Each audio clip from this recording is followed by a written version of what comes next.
Welcome to the Right Side Up Movement podcast. I'm Shanda, rhymes with Panda, Newkirk, founder of RSU, where we turn life's hardest battles into victories and start living right side up, even when the world feels upside down. Let me ask you something. Have you ever sent a text to someone waiting for a reply and your stomach starts tying itself in those knots because you're just scared they won't respond?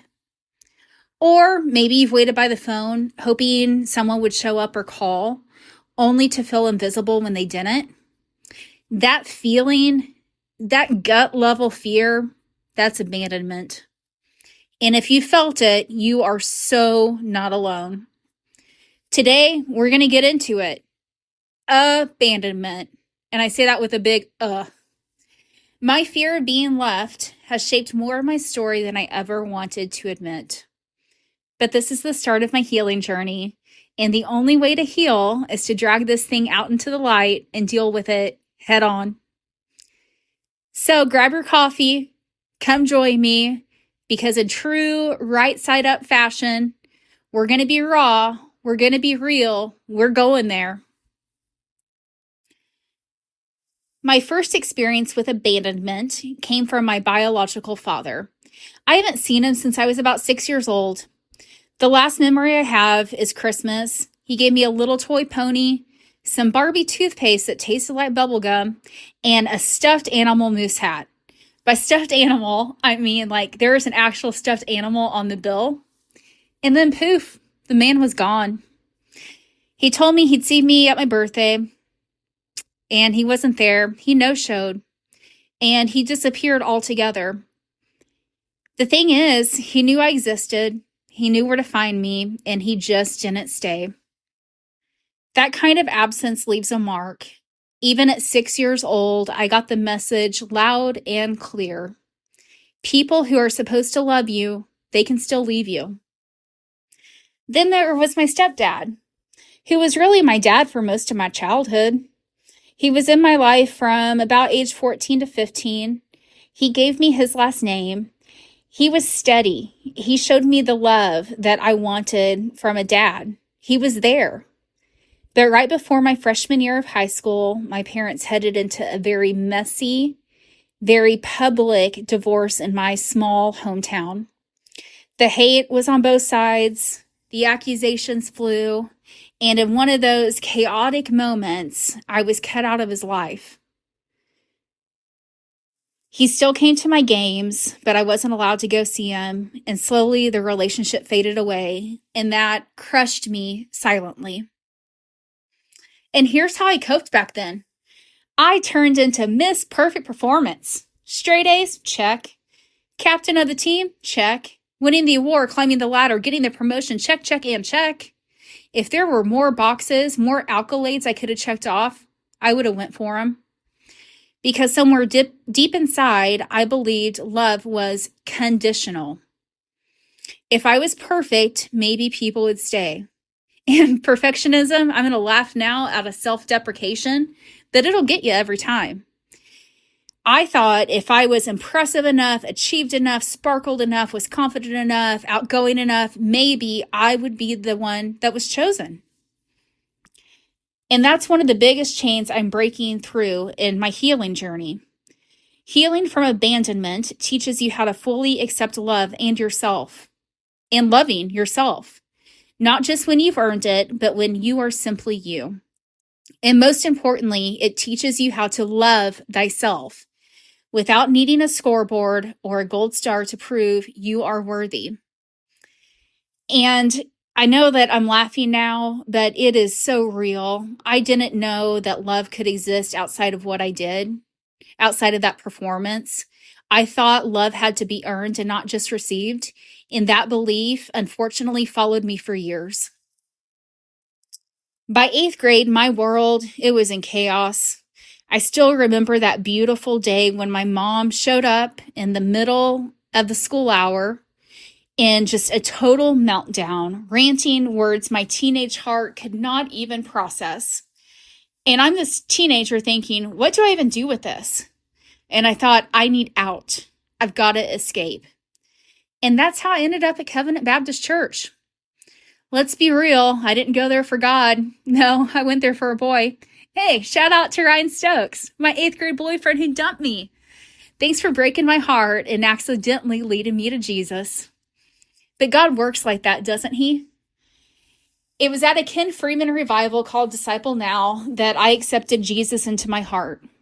And for the first time in my life, I realized while my earthly fathers had abandoned me, my heavenly Father never would. That's the thing about our God. He doesn't leave when things get messy. He doesn't pull back when you stop performing. He shows up in the middle of the pain, in the middle of your chaos, your tears, because he crafted you, he made you. And looking back, I can see it now. God was stitching his presence into the gaps left by others' absence. Here's the truth. Those wounds didn't disappear when I became an adult. Before I knew it, I was carrying this invisible backpack and luggage, arms full, and those bags were full of fears and all the what ifs just overflowing. And every time someone left, whether that was physically, emotionally, or even if they didn't show up on time, that would trigger the old abandonment wound and I would internally panic. That's why understanding your story is so crucial. You can't heal what you don't see. My fear of abandonment bled into how I chose relationships, how I compromised, how I accepted less than what I deserved. We'll dig into more of that in episode 2. You don't have to experience trauma like mine to relate.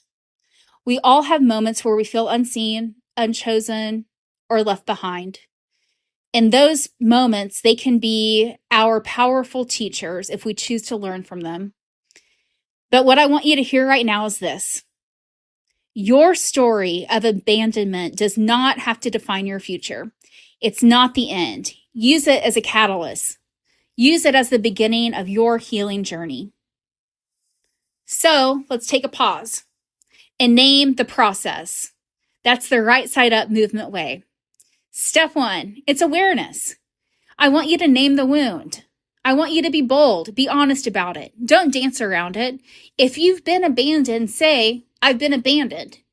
There is beauty in that statement, and there is so much power in saying it out loud. Step 2, self-compassion and grace. Stop blaming yourself for other people's choices. I'm going to say it again, and I want you to hold on to it. Stop blaming yourself for other people's choices. That is their loss. Step 3, honesty. Admit how the wound shows up in your life. Dissect your life, your relationships, your career, your patterns. And step 4, that's anchoring in faith or something bigger than you. For me, I anchor that in God. He never abandons me. And that's how we truly start living right side up. It's through the awareness, the self-compassion, the honesty, and the anchoring in truth. So, what did we learn today? Well, we named the wound. Woo! We admitted that abandonment, it is real and it leaves scars. And sometimes those scars are so deep, it takes years for them to heal. And that's okay. But we also named the victory process, and that's my favorite part. That awareness, the compassion, the honesty, and the faith. Now, let's anchor this in truth. Psalm 27:10 says, though my father and mother forsake me, the Lord will receive me. That's right, friends. That's it. That's the golden nugget, the reminder. People may walk out. They may choose not to stay, but your heavenly Father never leaves you, and you never leave yourself. He receives you. You are chosen. You are beautifully made in his image. And here's your mantra for this week. Even when people leave, God never does. Say it out loud, write it on a sticky note, make it your phone background, whatever it takes. Anchor yourself in your faith and in your truth. Because that's what the right side up movement is all about. It's about taking the messy parts of life, we all have them, anchoring them in truth, sharing with each other, and rising right side up. I want to thank you for hanging out with me today. If this episode hit home, please share it with someone who might need it too, and shoot me a message. Tell me where abandonment has shown up in your story. Remember, we're in this together. We're building community here. I'm Shanda, Light Panda, and this is the Right Side Up movement. See you next time.